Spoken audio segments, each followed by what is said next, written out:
आज इस वीडियो में हम बात करेंगे मस्कुलर डिस्ट्रॉफी और सीपीके लेवल के बारे में।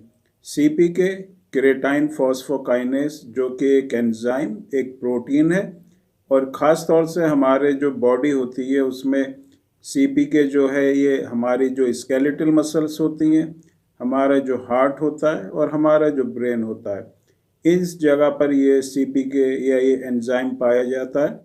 हमारी मसल्स या हमारा जो हार्ट या हमारे ब्रेन में किसी तरह की भी अगर डैमेज होती है, नुकसान होता है, तो ये जो सीपीके लेवल होता है या जो ये एंजाइम होता है ये लीक होकर हमारे ब्लड में आके मिक्स हो जाता है और इसका लेवल जो है ब्लड में बढ़ जाता है।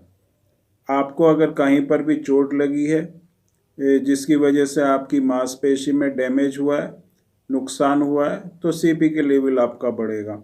आपके हार्ट में कोई प्रॉब्लम है या आपकी हार्ट सर्जरी हुई है, उससे आपका सीपीके लेवल बढ़ेगा। आपके ब्रेन में कोई प्रॉब्लम है, ट्यूमर है या किसी दूसरी तरह का इन्फेक्शन है, तो उससे भी जो आपका सीपीके लेवल है वो बढ़ेगा। तो कहीं पर भी अगर आपके डैमेज होती है मांसपेशी में, हार्ट में या ब्रेन में, तो सीपीके लेवल जो है वो बढ़ता है।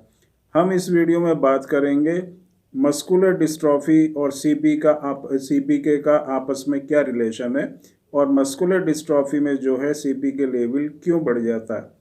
मस्कुलर डिस्ट्रॉफी जो कि एक मसल्स की प्रॉब्लम होती है जिसमें जो मांसपेशी होती हैं वो बहुत ज़्यादा सिकुड़ने लगती हैं, कमज़ोर होने लगती हैं, डैमेज होने लगती हैं।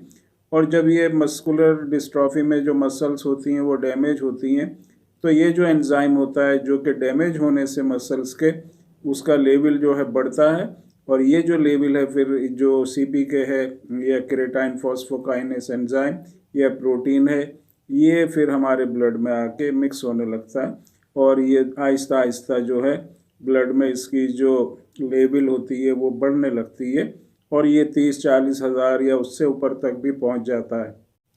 कभी अगर हम एक्सरसाइज करते हैं, बहुत ज़्यादा मेहनत करते हैं, उससे भी जो है सीपीके लेवल बढ़ता है, लेकिन ये टेम्परेरी होता है। अगर आप रेस्ट पोजीशन में 2-3 दिन तक अगर आप आराम करेंगे तो आपके ब्लड का जो सीपीके है वो नॉर्मल आ जाएगा। लेकिन उसके बाद भी अगर आपका सीपीके लेवल नॉर्मल नहीं आता है तो ये एक इंडिकेशन है कि आपकी जो मांसपेशी है उसमें किसी न किसी तरह की प्रॉब्लम है।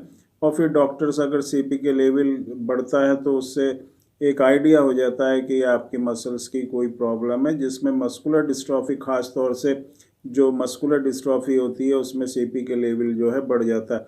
जिन लोगों का सीपीके लेवल बढ़ता है तो उनका देखा गया है कि उनको चलने में, बैठ के उठने में बहुत ज़्यादा प्रॉब्लम होती है और उनकी मांसपेशी जो होती हैं वो कमज़ोर होने लगती हैं।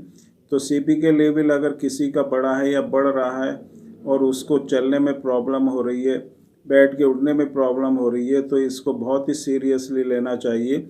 ये एक इंडिकेशन है कि आपको मसल्स की बहुत ही गंभीर बीमारी है और इसको अगर आप लाइटली लेंगे या इसको आप अगर टाइम के साथ जो है इलाज इसका नहीं करेंगे तो ये सीपीके लेवल आपका ब्लड में बढ़ता रहेगा और आपकी मांसपेशी कमज़ोर होती चली जाएंगी। तो जिन लोगों का सीपीके लेवल ज़्यादा है, उनको चलने में, बैठ के उठने में प्रॉब्लम है, तो आप जो है इसका ट्रीटमेंट ज़रूर लें। और जैसे हर वीडियो में हम बताते हैं, जो बेस्ट तरीका है और जो बेस्ट ट्रीटमेंट होता है वो होम्योपैथिक मेडिसिन ही हैं। जो होम्योपैथिक मेडिसिन यूज़ होती हैं उसमें सीपीके लेवल जो है बहुत तेज़ी से कम होता है और नॉर्मल कंडीशन में आ जाता है। उसके साथ जो मांसपेशी में कमज़ोरी होती है उनमें भी ताकत आने लगती है। तो सीपीके लेवल जिसका भी बढ़ा हुआ है उसको देखना चाहिए कि उसकी क्या वजह है, क्या रीज़न है, क्यों वो सीपीके लेवल बढ़ रहा है, और कोशिश करना चाहिए कि सीपीके लेवल को हम बिल्कुल नॉर्मल रेंज में लेके आएँ।